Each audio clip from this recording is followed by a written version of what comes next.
We've seen that one before. They're struggling with struggles, so. So I want to start with a story.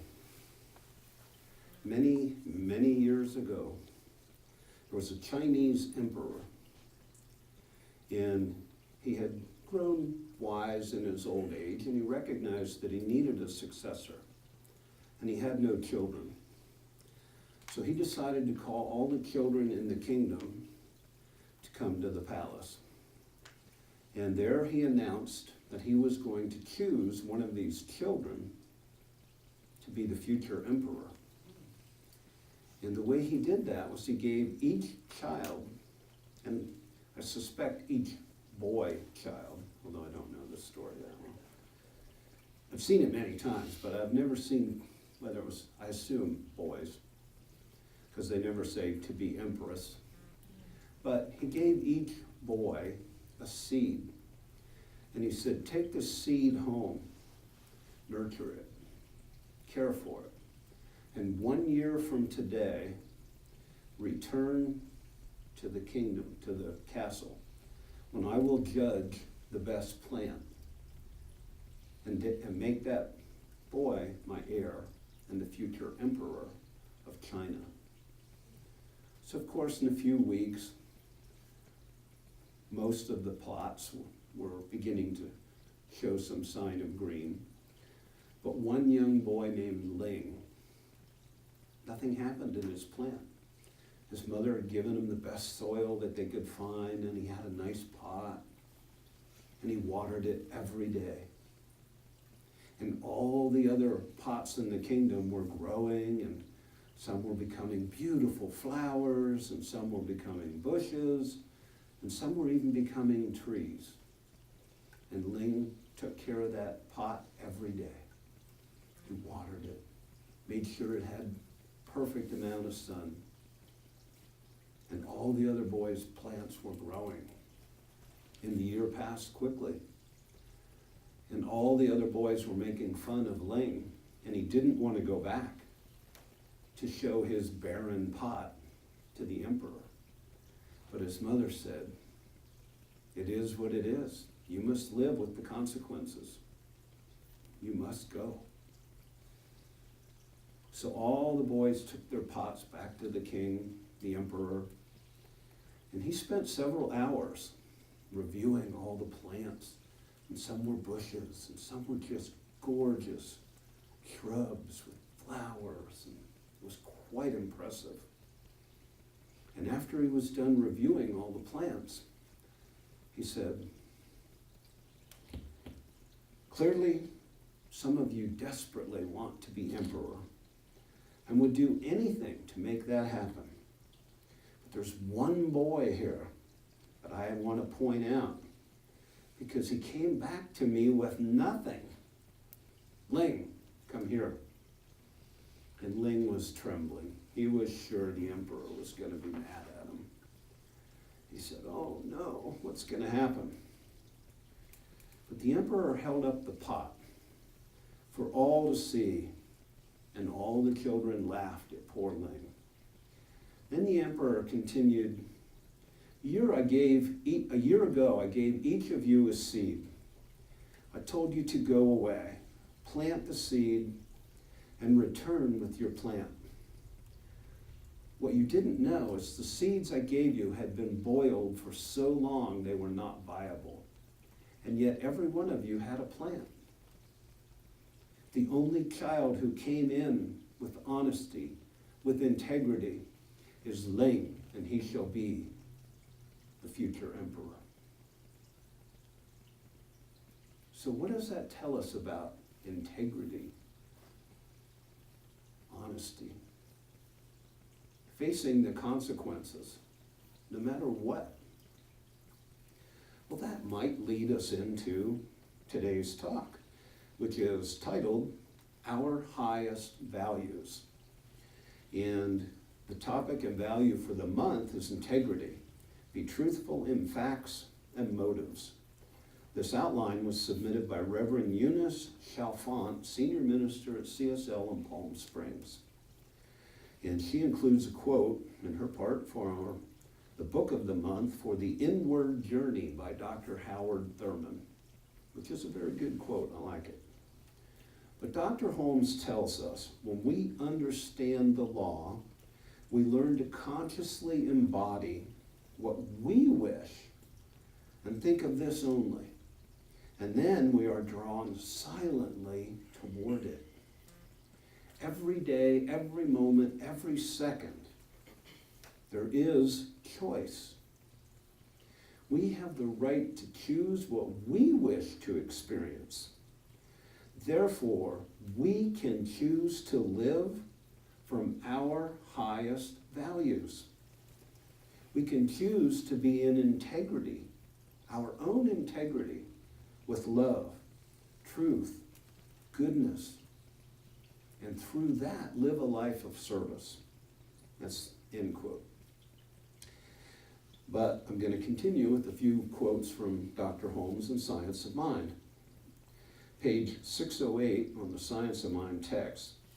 Love is the self-givingness of the spirit through the desire of life to express itself in terms of creation. Love is free from condemnation, even as it is free from fear. Love is a cosmic force whose sweep is irresistible. End quote. Now here's another quote. From page 78. Giving includes more than the giving of money or things. It includes the giving of service or whatever we have to offer to others. But always the gift and the giver go hand in hand. End quote. Each of us has many opportunities throughout our lives, throughout our day, to demonstrate how we want to live. Do we want to live to our high values? Well, sometimes we don't even recognize the opportunity when it comes up. But we can remain open to the opportunity to be of service. We can make that our intention. And it doesn't always have to be big things. Sometimes little things can be incredibly powerful. This past Friday, when I was working on this, in the morning I read a news report about a man in England, and he saw a couple cars crash into each other. He parked quickly and he ran up to help, and luckily there were no severe injuries.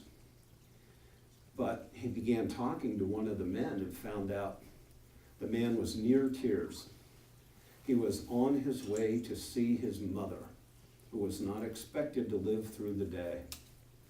And now his car was totaled. He wasn't going to get there. And this complete stranger said, "Well, I'll take you, let's go." And the man said, "Oh, thank you so much, but you don't know what you're saying. It's still 200 miles away." And the man looked at him and he said, "Let's go." And they got in his car and they started on their way. 200 miles, one way, for a complete stranger. When they got there, the mother was already in a coma.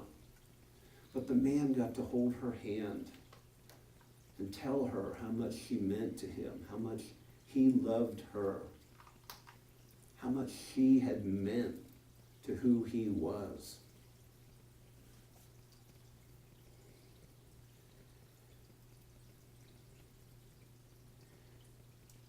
He got to share love with her before she transitioned.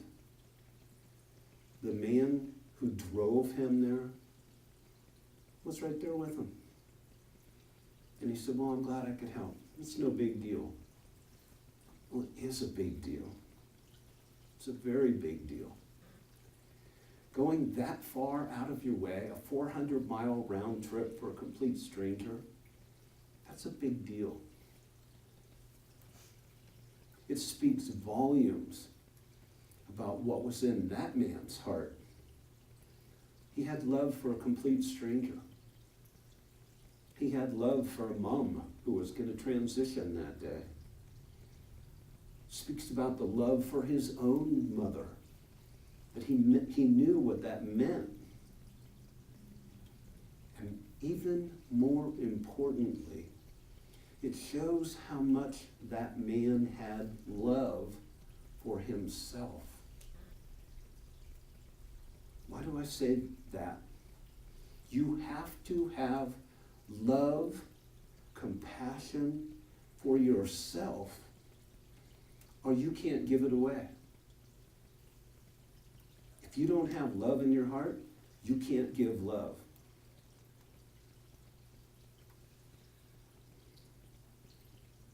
Just Friday night, I went to Don Miguel Ruiz Jr. was speaking over at Lakeside. Was anybody else there? No? He made that point, and I was like, okay, I already wrote it down, I got it, but it really re-emphasized for me. You cannot give away love if you don't own love. It was clearly being made even more important for me to share that with you, to hear that from him. So, back to science of mind. Evolution has brought man to a point of self-expression, and it can do no more for him until he consciously cooperates with it. Its law is one of growth and unfoldment. That love knows no bound, and that the eternal goodness gives itself to all. God as man in man is man. God as woman is woman as woman. I added that part, you may have guessed. Remember, Science of Mind was written in the 20s and 30s. A little different. Each one of us has the power, has the option, has the choice to live our highest values. We can volunteer to help someone in ways that we might see make a difference, and we can help people in ways that we never will know if it made a difference. Edmund, can I share that story? Yeah. I came in this morning, there's an envelope laying inside the door, addressed to Circle's Edge, and it's written from Edmund. And my first thought was, means Edmund probably won't be here today. No. There was a very nice amount of cash in that envelope. So Edmund was one of the next people here, and I said, Edmund, thank you so much for that. And he goes, it's not from me. I said, Edmund, it has your name, your home address on it. He goes, it's not from me. Edmund is the classic example of what I'm talking about here. He gave someone, I call it an energy treatment, Yeah. and he doesn't accept payment. Someone understands the value, the gift they received, and they gifted it back to us. He didn't know, and if I hadn't said something to him, he still wouldn't know. But it just completes that circle. When you do something for someone, it benefits the universe in ways we can't begin to know. So thank you for allowing me to share that, Edmund. That was another timely little story that popped up. And yes, I still have goosebumps.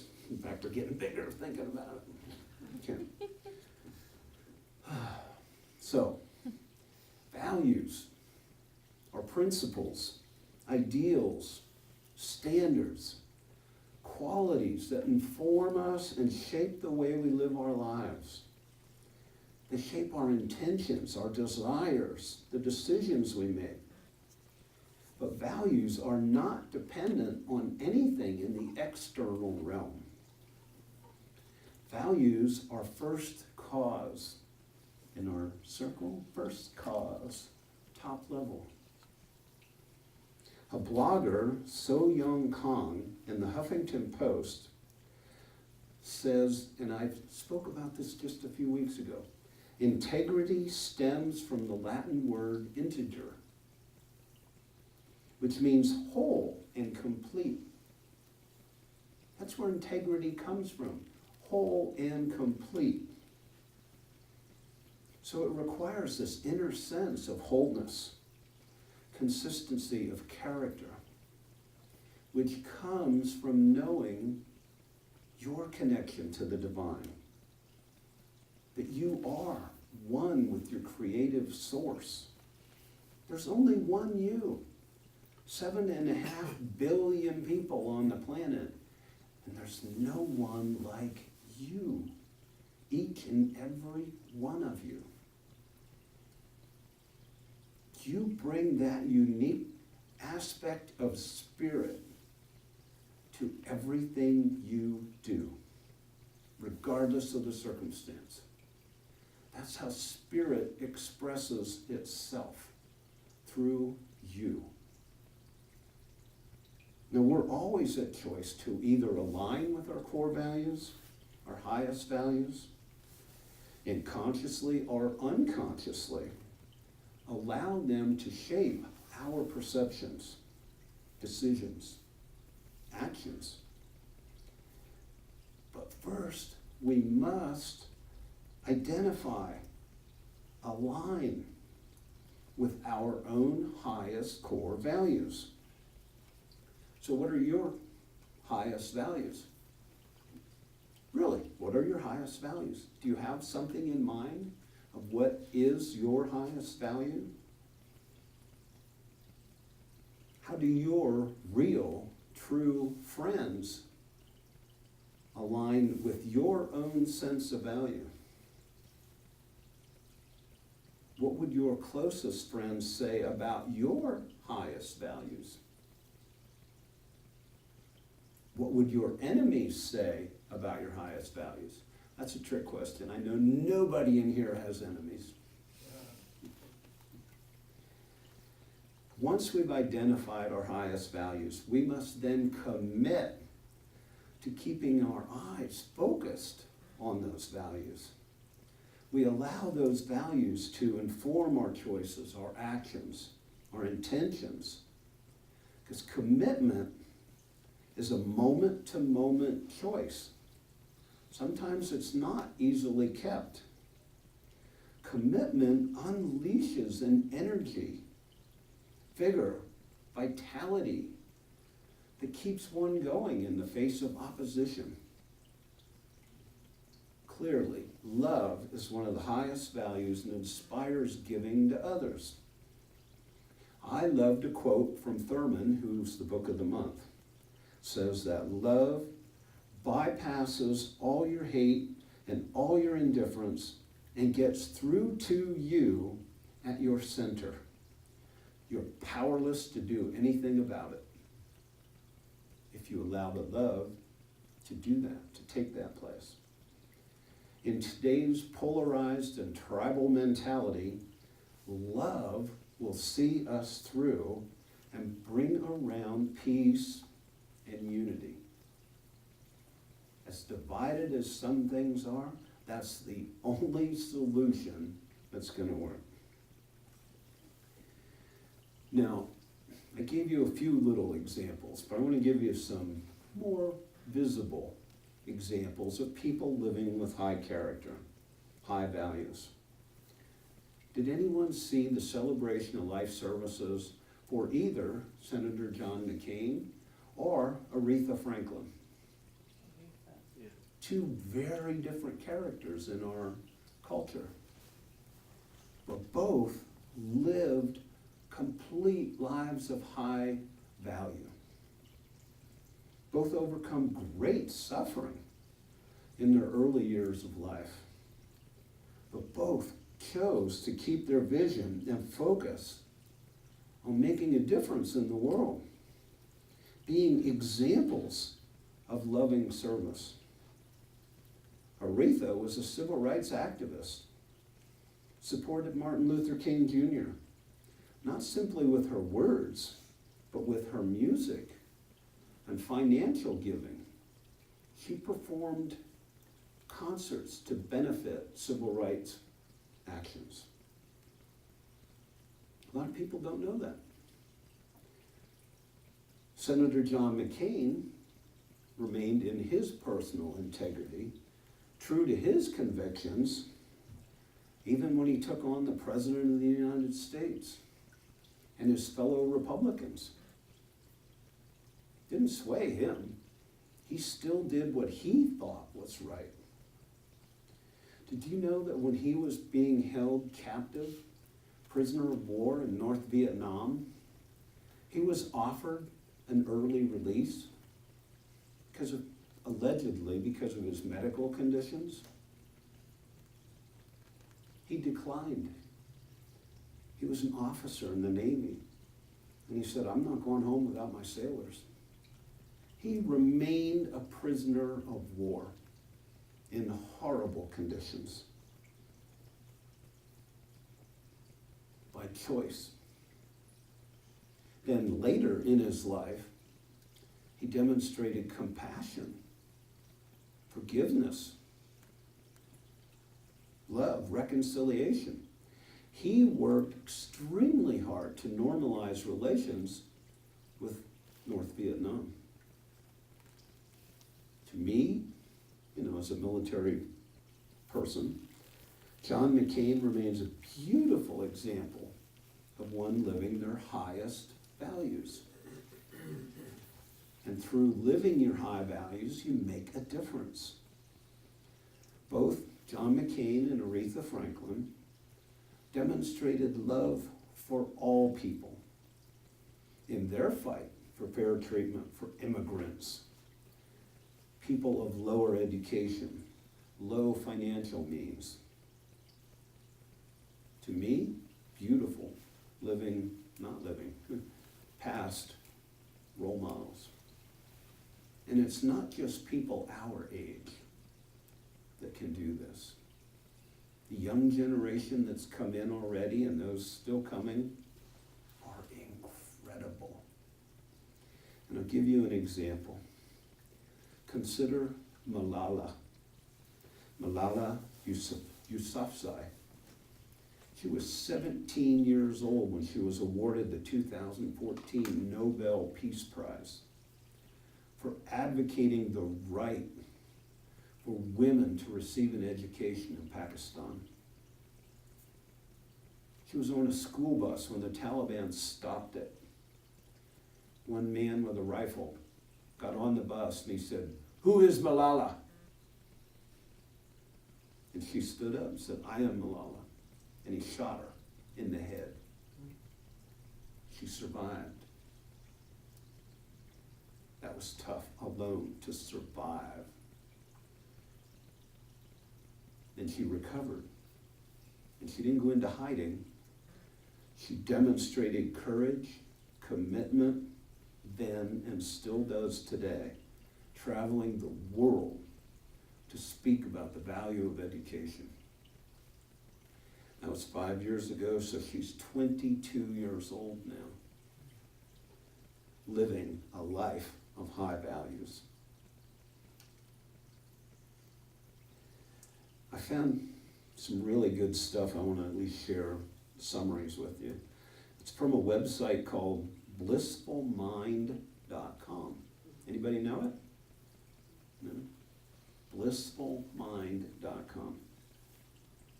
And they ask, what am I talking about when I say high value person? I mean that you value yourself and know your worth. You have the confidence and integrity to go after your dreams, your desires, your wants, your needs, without relying on anyone else to give you value. You prioritize yourself.